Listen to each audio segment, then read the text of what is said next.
Hi, everyone. My name is Dr. Shirin Towfigh. Welcome to HerniaTalk Live. This is our weekly Q&A. As you know, I am a hernia laparoscopic surgeon at the Beverly Hills Hernia Center. You can follow me on Twitter at HerniaDoc, as well as on Instagram at HerniaDoc.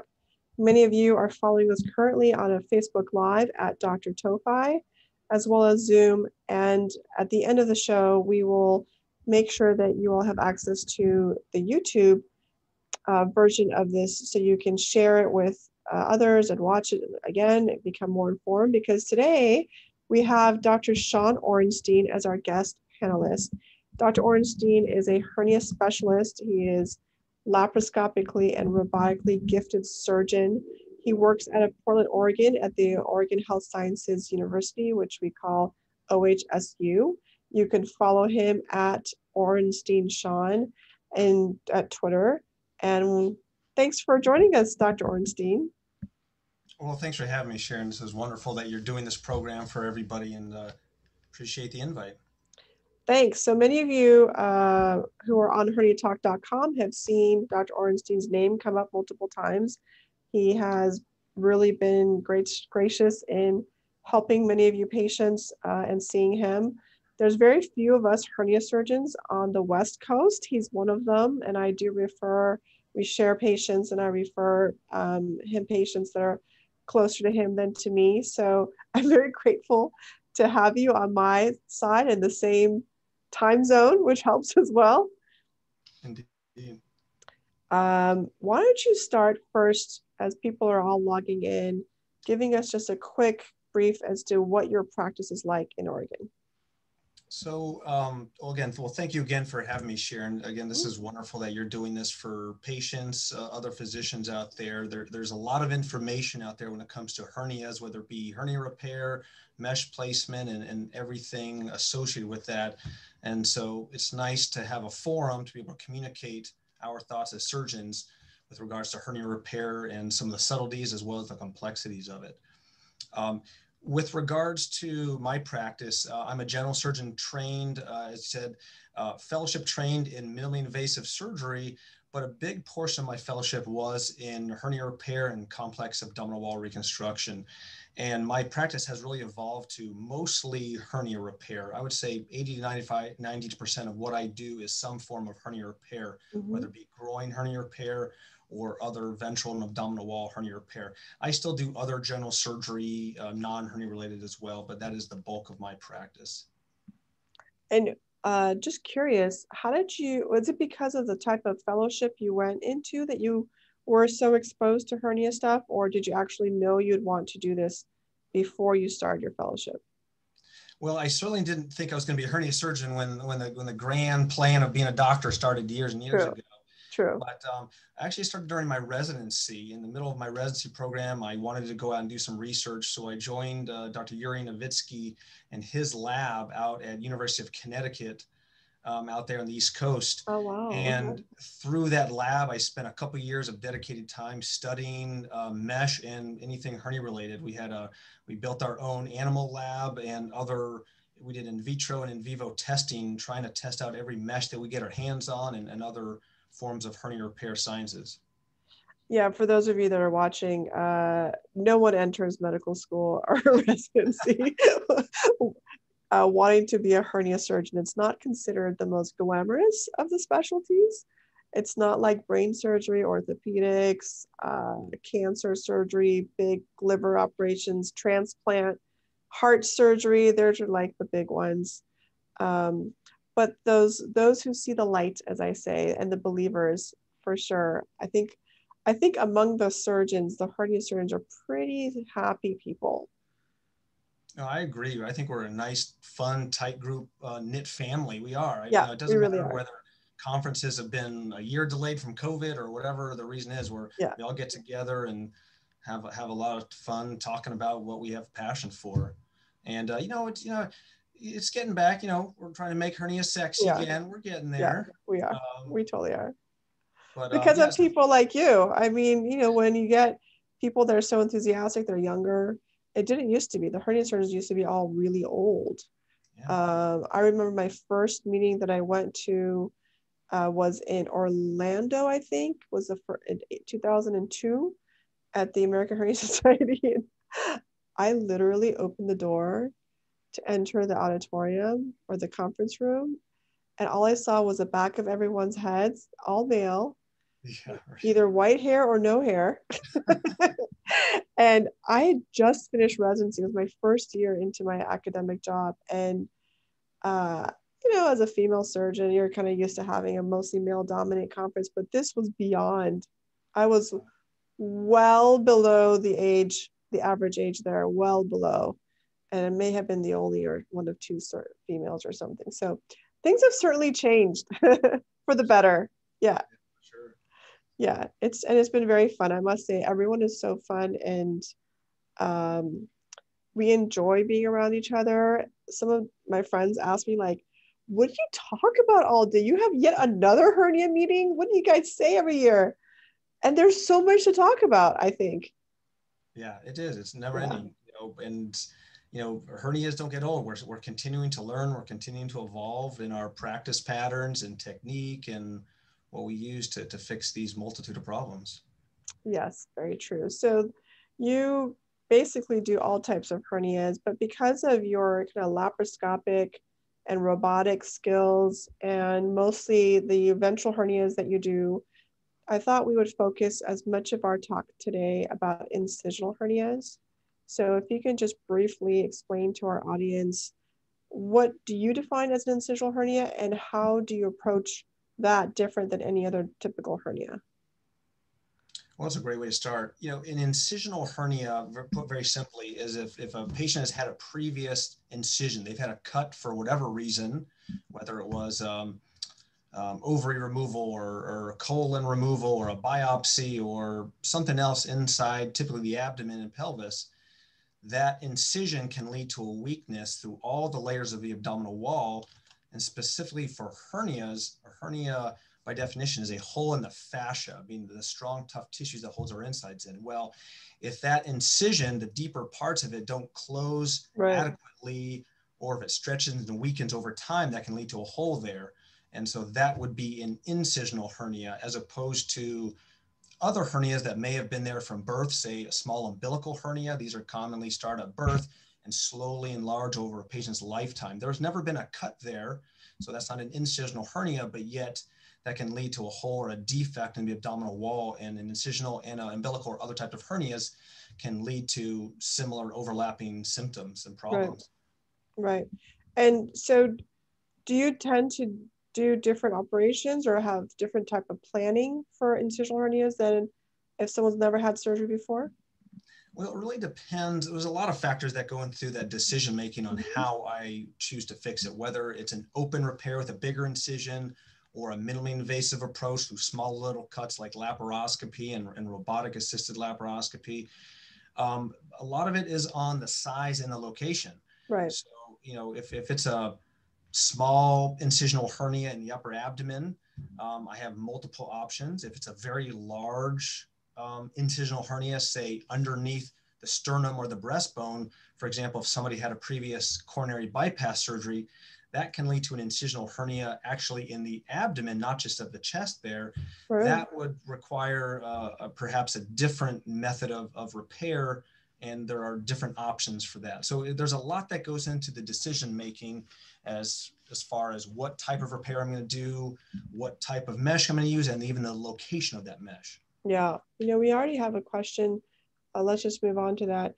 So this is a patient who's already had a mesh-based repair, and now they have mesh sticking out of their skin. So can you explain, A, that's not normal, and B, what can be done about it? Yeah, so yeah, correct. Mesh out of skin, probably not the preferred place. So right off the bat, if a patient comes to see me and their mesh is protruding out, first of all, I want to confirm, is that truly mesh that's sticking out, or is it another foreign body? Perhaps it's suture material or something else. Which is a much simpler situation usually if it's a suture and not a mesh. Yeah. Exactly. We'll also need to find out need to review the operative note to see what type of mesh and the location it was placed. Were there any wound complications? That is, perhaps was there a wound separation or infection that left some mesh exposed? And that's why we're seeing mesh closer to the surface of the skin as opposed to being underneath or between tissue planes as originally designed. That's a good point, because the mesh can be placed, we're talking abdominal hernias here, like front of the belly. So the mesh can be placed anywhere from deep to the skin and fat, so on top of the muscle, within the muscle, or below the muscle. So depending on the type of repair you had and where the mesh was placed, if you're seeing mesh exposed, which is totally not normal and a very difficult problem to address. And by the way, I highly recommend that that kind of problem be addressed by someone like you or me or others that deal with this on a regular basis. This is not like something that your regular general surgeon can handle, because they may be able to handle locally, oh, we'll just take out the piece that was exposed, but completely removing it, reconstructing, knowing how to not burn bridges in doing so, making sure you're not missing an underlying problem like a fistula or infection. Those are all things that go through our minds when we see, exposed mesh. But like you said, figure out where the mesh was originally placed, and then these things don't just happen by chance. It's usually, like you mentioned, because there was some wound complication to begin with, wound infection or separation, and then that started at the top, that's the tip of the iceberg, and then it worked its way backwards towards the mesh, right? Exactly. Yeah. So, a thorough evaluation. And this is where, we've been doing a lot of telephone and virtual visits in our COVID times, which has been very helpful to get our patients into the system and seeing them and do some form of evaluation. But when you start to talk about complicated hernia repairs or complications following hernia repair, or even other surgeries, not just hernia repair, those people need to come in to see, as you suggested, somebody with more experience when it comes to mesh and hernia-related matters. We can really lay our hands and our eyes on the patient, see what's going on, and formulate a plan. And when it comes to things like exposed mesh, it could be as simple as trimming the edges and trying to get to healthy tissue so the body grows over that. Sometimes it requires a little more complex staged approach, where step one is just to reduce the infections or the foreign bodies, sutured mesh and otherwise, temporize that hernia, and come back to fight another day with a more definitive hernia repair. Yeah, back in the day before you were born, probably, when I was on my first job, alloderm was a big deal. It had just come out, I think, year 2000. Now we're talking 2002.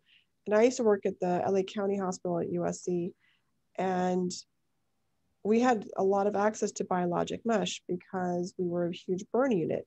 So they had basically synthetic skin to be used for burn patients. As a result, we had a good relationship with the company Lifestyle that made other products too that were biologic, which we could use for hernias. That was a new thing.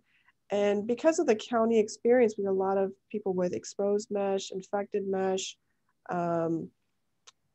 and those were very difficult to do. And what I learned from that experience, we presented our data, but then I left the institution, and it was an opportunity that I missed in actually publishing that great data, which we presented at the Pacific Coast Surgical Association, which was removing, and like the staged approach is so much better in dealing with these people than what we used to do, which was where you remove the infected mesh and you put the biologic mesh in one operation. You clean everything up because you were kind of told, oh, biologic mesh, it's resistant to infection. It is more resistant to infection than synthetic mesh, right? But it's not like, not magic. There are, different meshes can be more susceptible or more tolerant to the setting of infection. And so, there's certainly a lot that goes into that. And mesh is, a passion of mine, studying in the lab for a couple of years. It really depends, on what you find in that wound. And, sometimes it's hard to find those old op notes, but we try to, dig them out of storage or get them from somewhere else to really figure out exactly what was in there. There are occasions, though, where we don't have that option or the luxury of viewing the old operative reports. And so we have to, wait till we get our hands and eyes in there operatively to debride, remove the mesh. Yeah. And I think you raise a great point, though, about not burning bridges. Mm-hmm. When we proceed with hernia repairs, especially the more complex abdominal wall reconstructions, we want as pristine and as perfect as a tissue plane as possible before we embark on those repairs. And so that's why, along with you and many of our colleagues, we spend a great deal of time talking to and counseling our patients about preoperative optimization, getting their bodies and their tissues as healthy as we can, smoking cessation, diabetes management, weight loss, all these things for the sole goal of getting their health to as optimal of a state as we can get them, so we can do these big reconstruction repairs and give them the best possible outcomes. That's a really good point. And we'll come back to that a little bit later in the hour. One of the questions asked is, how long after hernia or abdominal wall surgery can an infection or wound infection occur? That's one question. And the second is, can a mesh infection occur? Because sometimes those two are not necessarily together. Yeah, so, well, wound infections can happen anytime, but the most common scenario is the first 30 days is the biggest window, and then the 90 days after surgery is the next biggest window. And CDC even tracks these numbers when it comes to hernia repairs because we place a lot of prosthetics. CDC will evaluate for deep infections up to 90 days, superficial, that is skin infections, up to 30 days. That's for all surgical procedures. Yeah. So that's the most important window from a wound infection standpoint. As far as infected mesh, that can actually happen at a much later time point, even up to sometimes years later. Yeah. As the longer you go out, that chance and risk goes down and down and down. So that's why that initial period of integrating that mesh into whatever tissue plane we put it in is really such a crucial time point for mesh placement, ingrowth into that mesh, and the overall strength and durability of the repair. And can you explain why the further out you are from surgery, the lower the likelihood that your mesh can get infected? Sure. It all gets back to really what is the function of mesh and what does it do once you implant it. So the mesh itself acts not only as a barrier, it's a screen that prevents things from pushing up or through the area of weakness. Now, we typically close those holes down so it's closed, but we make it stronger by putting that mesh in there as a barrier to prevent the hernia from coming back. That's part of the strength of the mesh. But the other part of the strength of the mesh and the repair itself is the body grows into that mesh. The mesh is usually these porous, like a screen of different sizes. The body grows into that, forms new scar with it. And not only does that lock that mesh in place, but it helps strengthen the overall repair of that region of the repair. And by the body growing into it, it's not just scar, it also sends new blood vessel growth into it. Those blood vessel growth is crucial to fend off any bad actors, like if bacteria got into the wound or some contaminant or infection. The body doesn't just clear it off on its own. It takes our immune cells to get in there to clear any pathogen, infection, or anything like that. And so that's why that ingrowth is so crucial in and around the area of the repair. So if we can get good ingrowth in that shorter time period, that can help reduce the chance of something going on downstream. And if, for example, there's a fluid collection that would develop in the area that gets walled off, the body may not have the best ability to clear out that fluid and potential infection. Correct. The fluid can get infected and cause the mesh infection. But we also have seen mesh infections 5, 10, 15, 20 years out. Why do you think those occur?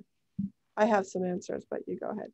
Yeah, I mean, I think it's multifactorial, but there's a good chance that there was some form of contamination earlier on in the process, or there was a breakdown in the wound in the vicinity of it. So, for example, though, let's say you had a wound that healed perfectly without any problems. Let's say the mesh integrated perfectly without anything.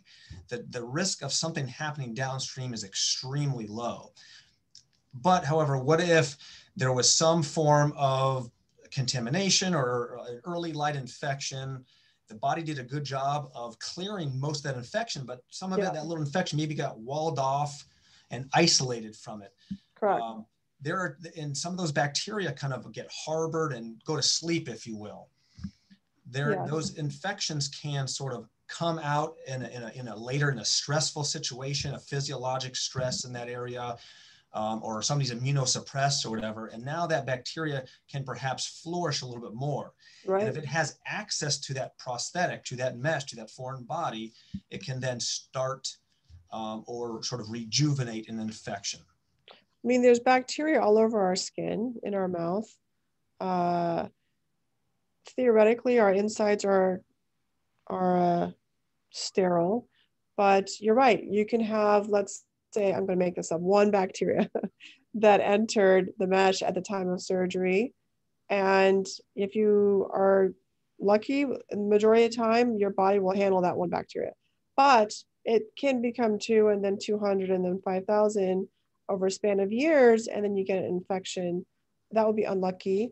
It would also maybe imply that you had maybe you're a nicotine smoker or user, maybe you are diabetic or obese or have any other, or had a cancer or some other reason for immune suppression or poor healing that would affect it.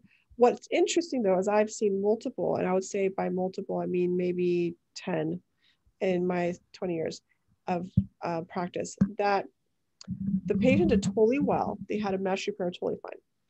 And then they got a tooth abscess or diverticulitis or perforated appendicitis or rectal abscess, basically a high volume of bacterial infection that then starts swimming in their bloodstream.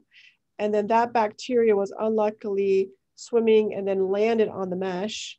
And shortly after that, they got a mesh infection, and they were totally fine before. And that is very, very rare. I don't want to freak anyone out, but I've seen it can happen. So those would be rare instances why you would get a delayed mesh infection that's unrelated to a perfectly good operation earlier. All right, we got tons of questions. Okay, can you have a low-grade infection and not know it until after mesh removal? It's possible to have, it is possible to have varying degrees of infection. And part of it depends on the immune system of a particular patient. Are they able to fend off and kill off any of the bacteria or other bad things that are near it?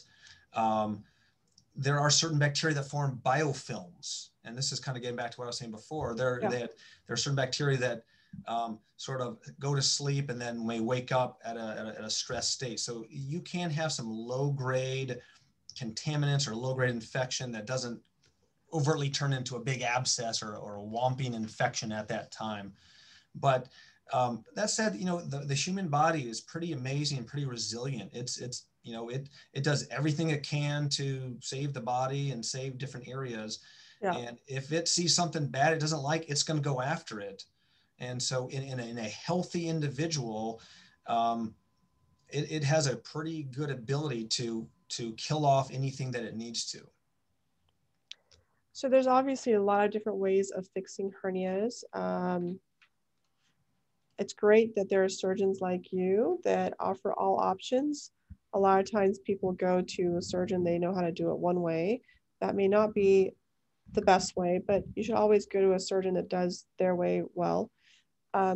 So how does the size and the place of the incisional hernia affect how you repair it? Well, again, it really varies. I would have to go through each specific area of the abdominal wall to describe it, because as you suggested, there's multiple ways here.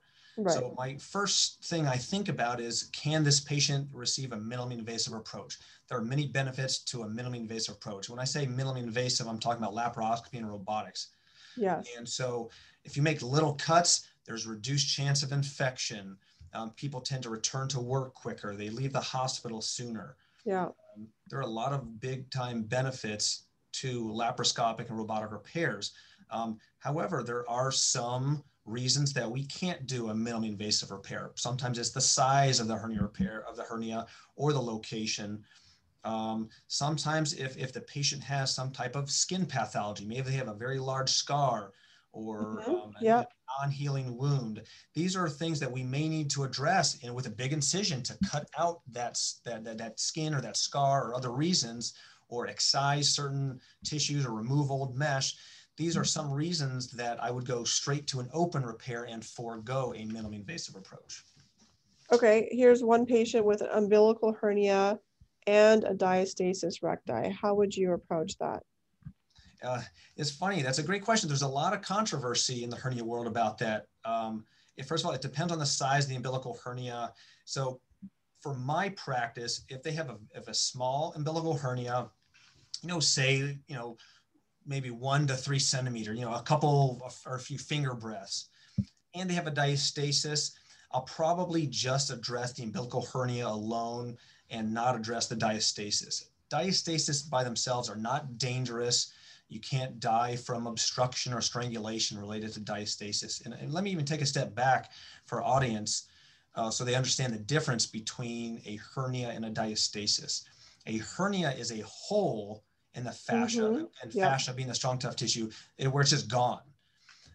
Whereas a diastasis, that fascia is there, it's just thinned out and stretched out.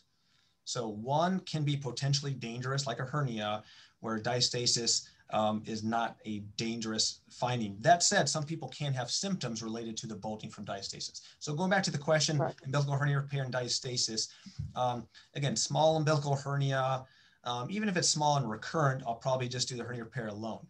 Now, let's say there are a large umbilical hernia or perhaps multiple defects along not just the umbilical hernia, but maybe there's other hernias along the whole length of the midline.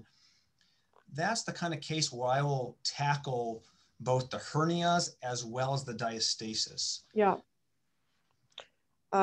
This patient supposedly was offered a component separation and mesh for treatment of umbilical hernia and diastasis recti repair. Does that sound like something you would offer, or in what scenario would you offer that?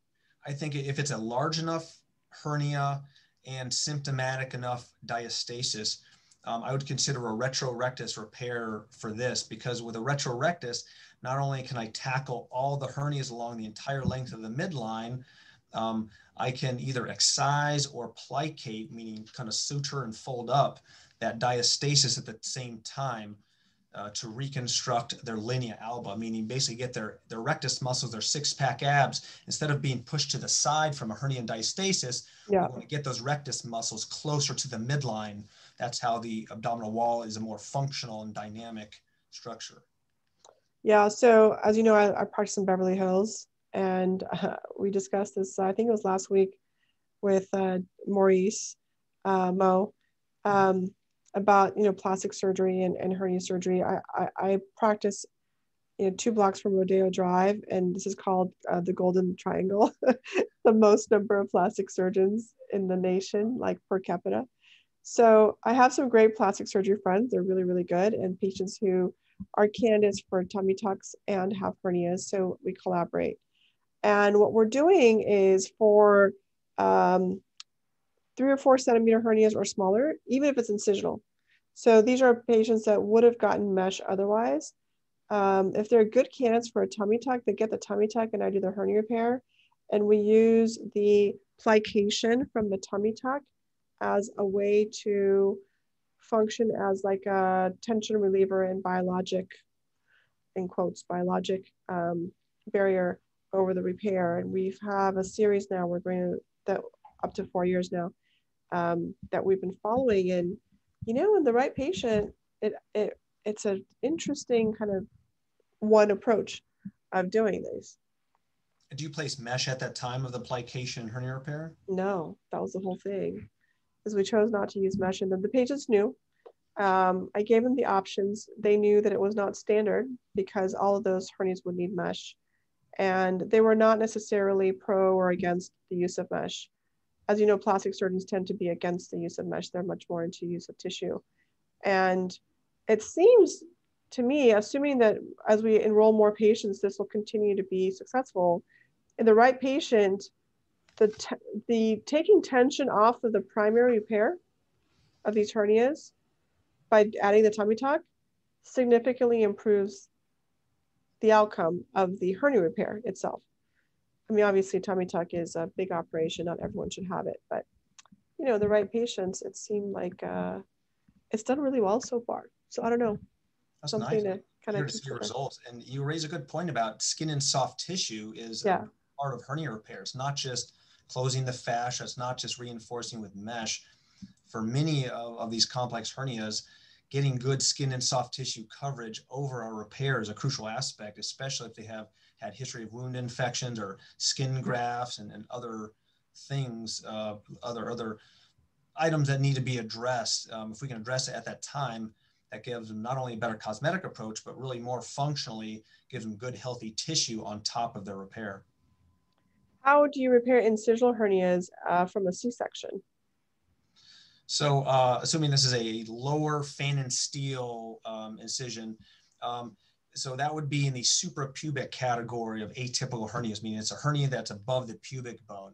Yes. And again, size is part of it. If they have I'd say a small to medium size, and let's call it maybe 5 to 7 centimeters or so in size, that's a great one for a minimally invasive pre-peritoneal approach.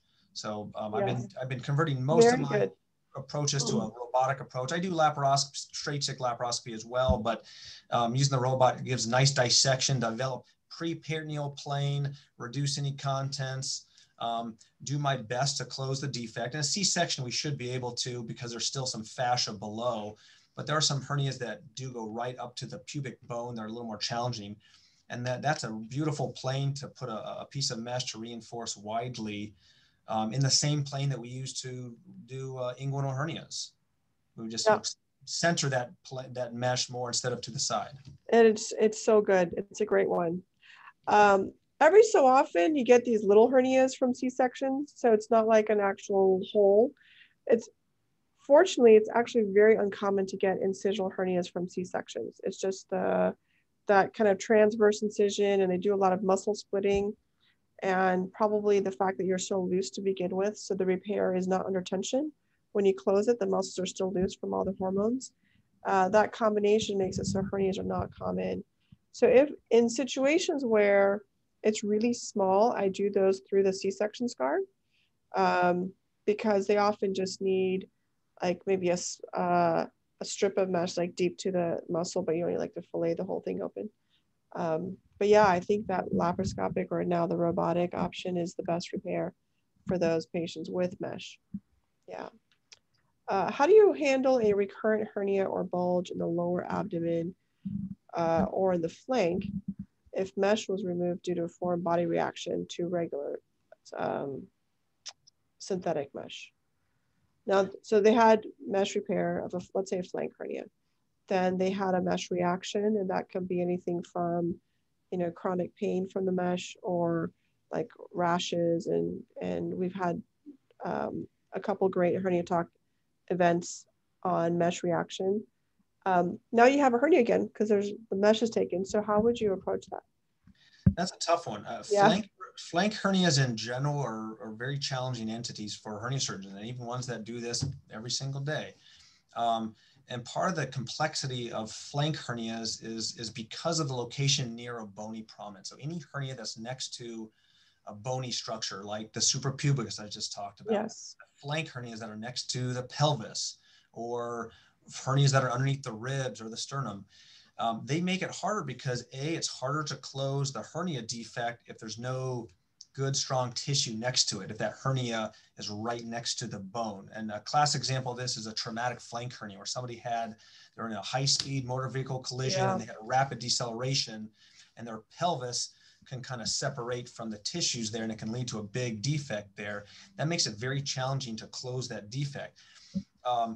The thing with that is that most, if not all of these repairs require some type of mesh prosthetic to reinforce that. In general, incisional or other complex hernias, while you can maybe temporize them with sutures only, they're unlikely to stay that way without some type of reinforcing structure. For sure, especially on the side. Those are very thin muscles with very little fascia. Yeah. Exactly. And not only that, it's also that's a tough area, not only to close the hole and reinforce it, but the nerves. We have lumbar nerves that come from the backside and wrap around. Yes. So the risk of pain and chronic pain is even higher for these particular types of hernias that could have nothing to do with the type of mesh that was used. It could be related directly to the tissue or the poor quality tissue from whatever procedures or trauma that was in that area beforehand, or previous dissection in that area. So to get back to the question, what type of mesh or what would I do? Well, we could try another pre-peritoneal approach, whether it be robotic or minimally invasive approach to develop, get into the lining of the abdomen. Yes. To get a place to hide that mesh, so it's not necessarily exposed to the abdominal organs, it's hidden within the layers. But some of these require a component separation where we need to separate the layers out to give us enough advancement of these tissues, as well as to provide a perfect plane for a new mesh. Yeah, I would make sure I understand what the reasoning for the mesh reaction is. Was it truly a reaction to the quality of the mesh, the resin or the material of the mesh, where your body is just allergic, the same way you can be allergic to peanuts? Or is it something that was really a reaction to the technique or where the mesh was placed or what mesh was chosen, you know, like thin patient, super heavyweight mesh, something like that, where you're reacting to the effect of having a foreign body in you as opposed to the truly like your body reacting to it. Have you ever used either biologic mesh or hybrid mesh in patients where you feel they may have a sensitivity to synthetic mesh? The only time I do use some biologics and some biosynthetic meshes. For me, I use those in patients that have had infections. That's the main reason. If they've had a previous infection, not an ongoing infection. If somebody has an active infection, I try to forego any mesh. I'll do my best to close them, clear the infection, come back to fight another day and stage this out. Yeah. But yes, I have had some patients that have hypersensitivity to implants. They can't pinpoint exactly what it is. Yes. But they've said that every time they've had suture or material being in them, they've had dental some implants, even dental history is very important. That's a good point. I haven't thought about looking into that, but they've had some reaction to some foreign body in them. And so for these, depending on the location and the size of the hernia, I may use a bioresorbable mesh in there that is, give it some strength, let it ingrow, let that scar in place, and do that because of their history. That said, in my practice, that's been on the rare side. I have not seen a great deal of significant mesh reactions or allergies. I don't do testing of mesh materials. I know you're working on some great studies that look into that. Yeah. I'm really eager to look to see what those show, because I just haven't seen it as much in my practice. But I do think that there is some sensitivities to certain materials that we really haven't been able to pinpoint well.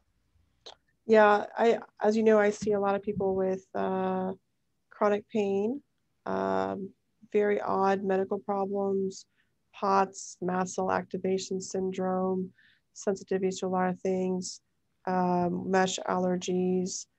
And I do want to learn more because these are not common problems. And so you want to take advantage of every situation to learn maximally to be able to help more patients in the future and share your knowledge.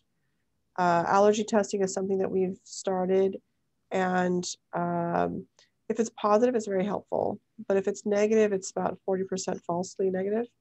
So a negative study is not very helpful. And I have had good success in using hybrid mesh. So biologic mesh, as we've discussed before, and especially last week, it's not ideal. It absorbs by definition. And as far as we know, there's no good product that will absorb but still maintain the repair integrity. So some type of permanent needs to be there. The hybrid mesh has a little bit of permanent and a lot of biologic absorbable. And a lot of patients do well with that because you're just not giving them as much synthetic. And that seems to not spark an inflammatory autoimmune response like more synthetic would. So there are people that will probably react to that as well. But, other than that, it should be fine. So on that note, we have a patient who had an 8x10 inch mesh put in for an umbilical hernia. 8x10, probably centimeters. 8x10 centimeter synthetic mesh put in for umbilical hernia repair. That was removed, and then a synthetic absorbable mesh was put in. But she has these like sharp pains all the time. Why do you think she would have sharp pains from an incisional hernia repair with absorbable mesh? If I hear someone with sharp pain, I'd be less inclined to think it's from the mesh and probably related to either fixation of that mesh, Correct, or perhaps defect closure. yes. And it could be focal nerve irritation of a certain location of that, but I'd be hard pressed to think it has something specifically to do with mesh for that particular scenario. Yeah, I agree. It's probably, even though they used synthetic or absorbable mesh, we don't know if it's biologic or synthetic. The sutures may actually be permanent, right? Or takes a long time for them to absorb. And so the points where all the sutures were placed can cause sharp pains.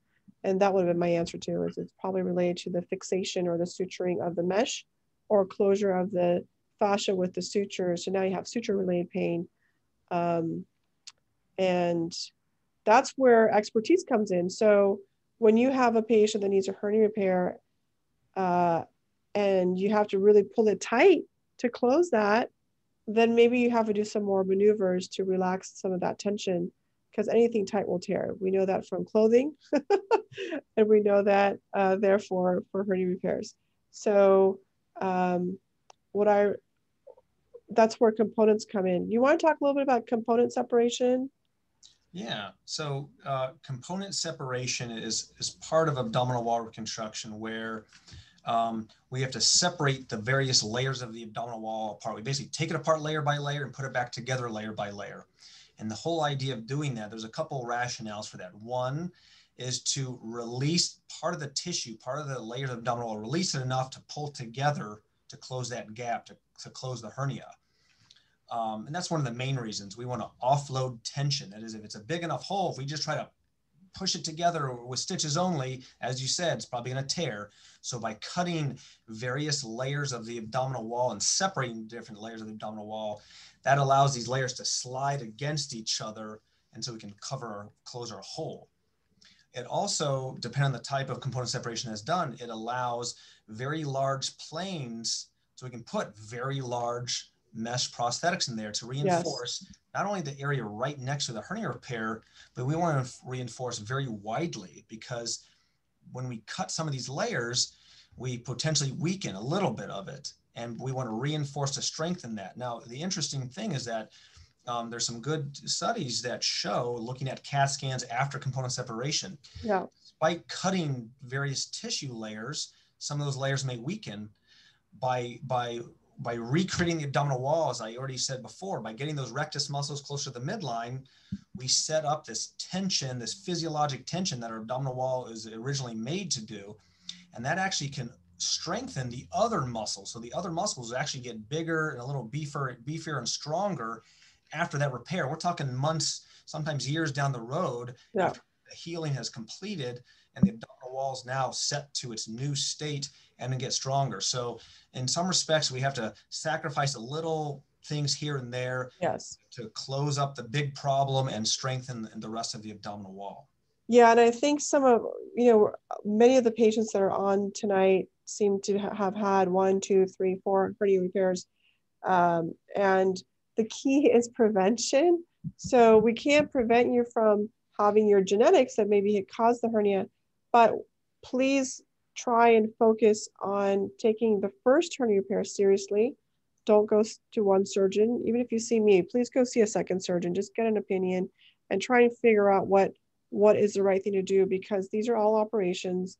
And so many of us, I'm sure you have your fair share of patients where they've had a little belly button hernia and it got fixed with a suture, but the patient was obese or a smoker or COPD, coughing, nicotine use, whatever the situation was. And that popped open. So now you have a small hernia and it's not bigger because it's torn.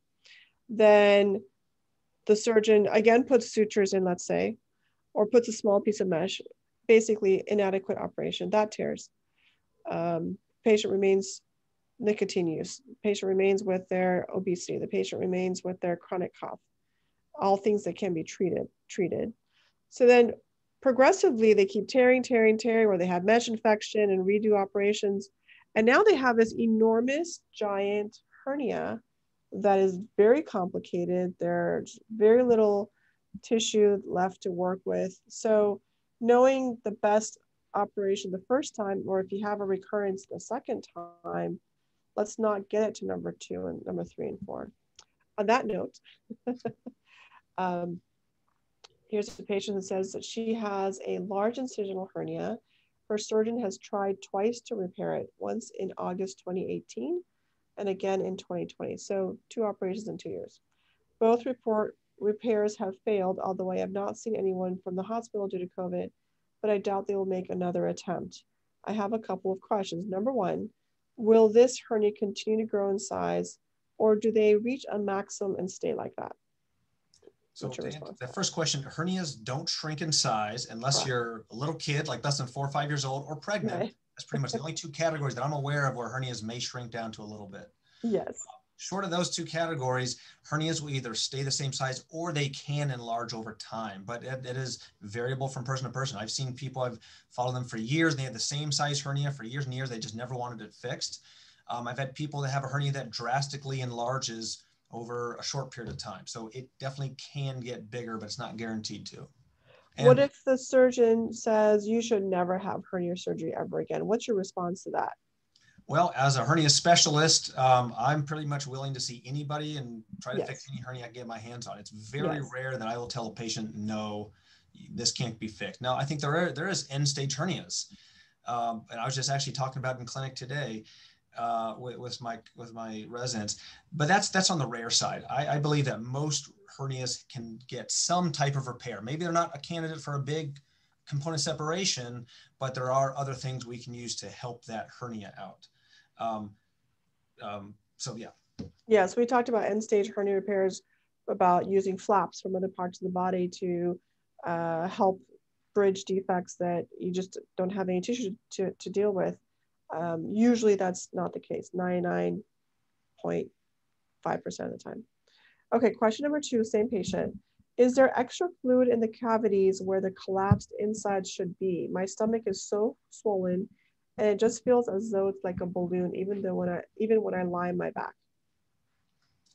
If it's talking about fluid, I mean, if it's a large hernia sac, you can get some fluid in there, especially if somebody has ascites, which is fluid that builds up usually from liver disease or some other back pressure in the body.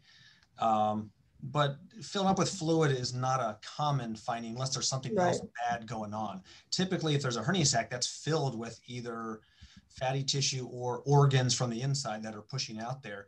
And this also gets back to the sizing. If I can even take a step back, we asked about the hernia getting bigger. There's a couple different sizes there that they can go hand in hand that can be different. There's the hernia defect, that's the hole in the fascia or in the abdominal wall. And there's the hernia sac. This is the space usually under the skin that can stretch out. Now, in some people in a small little hernia sac. I kind of liken it to a mushroom where there's a small stem and then sometimes there's a big mushroom cap.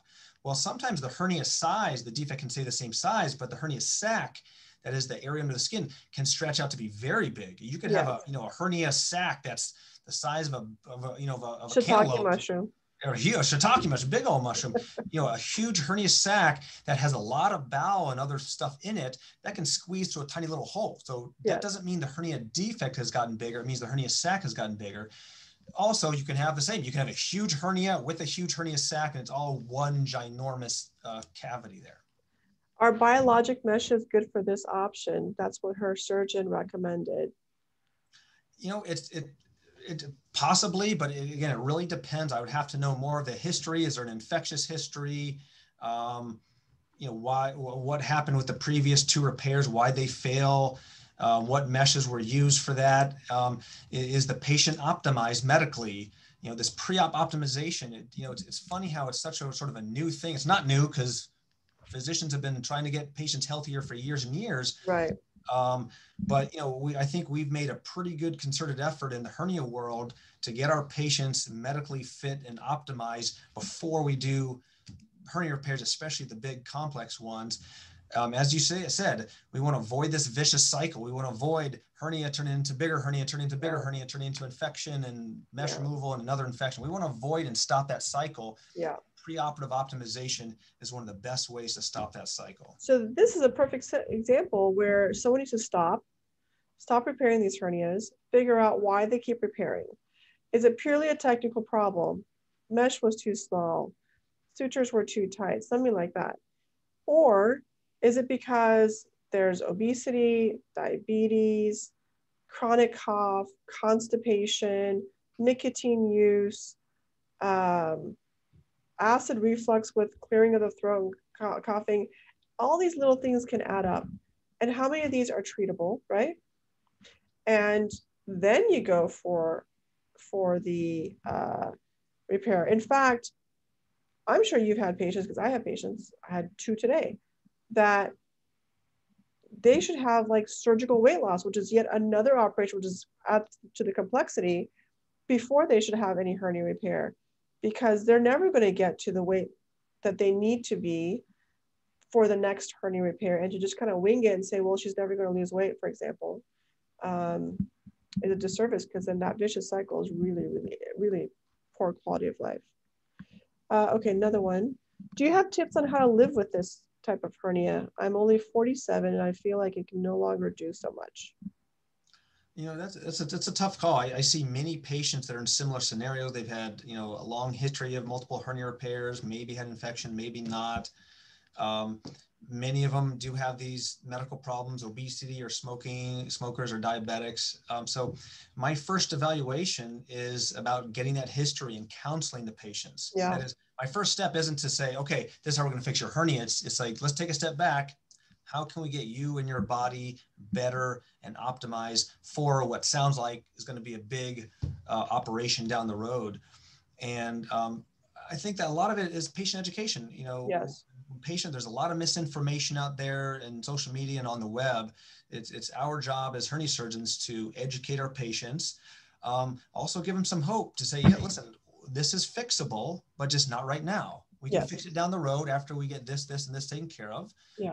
Might be medical weight loss with diet and exercise. It might be a referral to our bariatric center. Yes. Who can do a good multi-tiered approach to get you to have successful weight loss. I send many patients to my bariatric colleagues for surgical weight loss. It's one of the best ways to lose weight. It's not appropriate for everybody, but it's a very good thing for many patients.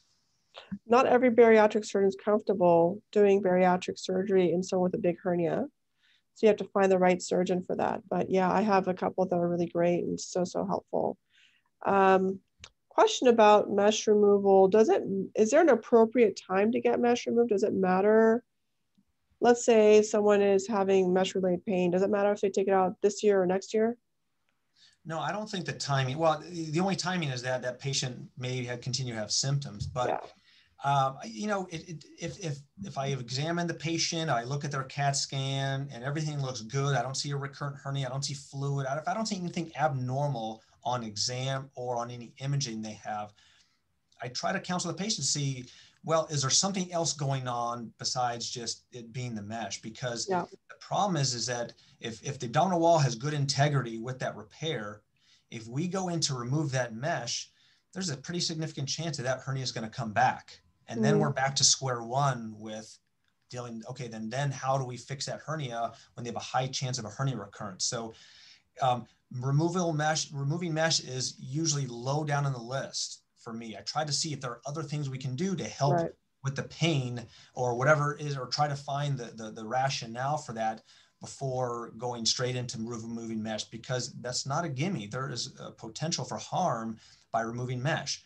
Now, that said, there are some select scenarios where it might be appropriate to remove mesh. And the patients, I have this conversation with them so they understand that if I remove the mesh, I'm certainly not going to put any new mesh at that time. Their risk of hernia recurrence is extremely high, and then we'll have to figure out what to do later down the road. So they need to be prepared that conversation and that kind of long-term follow-up. Let's talk about abdominal muscle denervation. So sometimes the nerve to the muscle is injured, whether during surgery, like a spine operation or an accident. Do those become hernias, or how do you, and how do you treat those? So denervation typically does not lead to a hernia. I think in the worst case scenario, it can if it weakens so much of the tissue, but it's unlikely. But typically happens with denervation. And as you suggest, it could be from a traumatic injury. It could be from surgery. Surgery is controlled trauma. We're cutting through tissues to fix a problem or remove a tumor or whatever it is. It also depends on where that incision is. A lot of incisions on the side, these flank incisions from, say, kidney or adrenal or other operations like that, or liver, gallbladder, those are tough areas to heal. There's a lot of nerves and a lot of things go into that. And by cutting through those tissues or whatever the trauma or whatever happened to that area, that leads to loss of these tiny little nerve fibers that go to the muscle. And when that happens, the muscles then weaken over time. We call that atrophy, where the muscles thin out and weaken. And so all you're left with in some focal areas is a thinned out and stretched out abdominal wall. It's called abdominal wall laxity. It's just a very stretchy part of the abdominal wall. And it can bulge out and it can look like a hernia when you just look at the bulge from the outside. But when you look for imaging, at imaging, there is no hole, there's no defect in there. So there's no true hernia in most of those cases. So then you ask the question, so what do you do about that? Well, unfortunately, there's very few options to that. There's discussions about plication, where you basically sew up and sort of bunch up some of that tissue to tighten it up, plus or minus mesh reinforcement. I'm not aware of any good data to say that that is a very effective method for tightening that up. So it's an unfortunate problem with very few options for definitive repair. Most of the time I counsel patients that it's about compression. You wear an abdominal binder or Spanx, some type of elastic undergarment, just to give them some compression. The good news is that those are rarely dangerous. A loop of bowel can't sneak up into that and get caught and obstructed or strangulated, but it can lead to bulging. It can lead to some pain. There are some unknown causes of denervation too. Perhaps a previous viral infection from years ago, or childhood, or some other non-traumatic event can also lead to denervation and muscle atrophy that we just don't know the exact cause of. So my trick for these flank hernias, because I get a fair number of them, they're usually from spine surgery, but they can be from, like you said, kidney and other operations. You're right. They tend to have worse outcomes than the average surgery, because you're dealing with unhealthy tissue. You're not dealing with normal muscle. But here's the trick.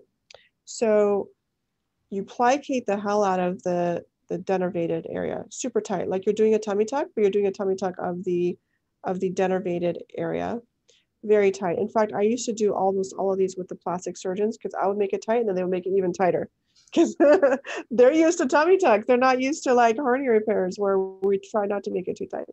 And then you add an onlay mesh, and the mesh needs to be secured very widely to the rib, the pelvis, anterior superior iliac crest, the inguinal ligament, the pubic bone, and it needs to go beyond midline to the contralateral linea alba, and then it needs to go behind to get to the back muscle, kind of perispinal fascia. And that's the only way that it'll work. And even those aren't 100%, but anything less than that doesn't work, because it's not a good thing.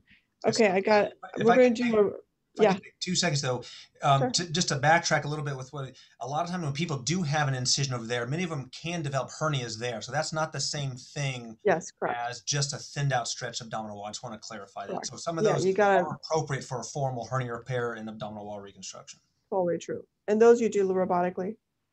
It depends. Some are open, some are robotic. It depends on the size and location. I do a mix of open and minimally invasive. Yeah, agreed. Okay, we're going to do a lightning round, 2 quick ones before we let you go and enjoy the rest of your evening. Okay, number 1, small umbilical hernia, no symptoms, barely visible. Repair or don't repair? Watchful waiting. Don't repair, and if it comes symptomatic, come back and see me and we'll fix it. Perfect. Dissection of Scarpa's fascia, can that diminish the strength of the rectus muscle or affect its role in the abdominal wall? No, Scarpa's fascia is just an enveloping fascia in the subcutaneous tissues. Yeah. I do try to close it. I do a multi-skin layer closure when I do my reconstruction. So I try to get all the layers closed, Yeah. but that would have nothing to do with the durability and strength of the rectus, either be the anterior rectus or posterior rectus fascia or the muscle itself. Yeah, Scarpa's fascia has no strength compared to muscle or regular fascia, and there's no correlation. There's actually fat between Scarpa's usually and the rectus fascia. All right, that wasn't too bad. Oh, more lightning? I thought we were getting more lightnings. No, just two quick ones. All right, shall we finish this? It's time, and I don't want to take up too much of your time, but I want to thank you very much, Dr. Orenstein. You've been a great friend and colleague. This ends our session of HerniaTalk Live on Tuesday night. Thank you everyone for joining me on Facebook Live and on Zoom. I will post a link of this to my social media channels for you to watch and share from my YouTube channel. Thank you to everyone. You guys had some really amazing questions, and I hope all of you that are having problems with your incisional hernias do get help, and please get expert help, because once you have a hernia from an incision or a prior hernia repair, it's time to have it done by an expert surgeon, expert surgeon, because you really want it to be your last operation. Thanks to everyone. And thank you, Dr. Orenstein, again. Enjoy your evening. I hope you stay warm, and see you all next week. Thanks for having me, Sharon. It's been a wonderful discussion. Thank you. Bye.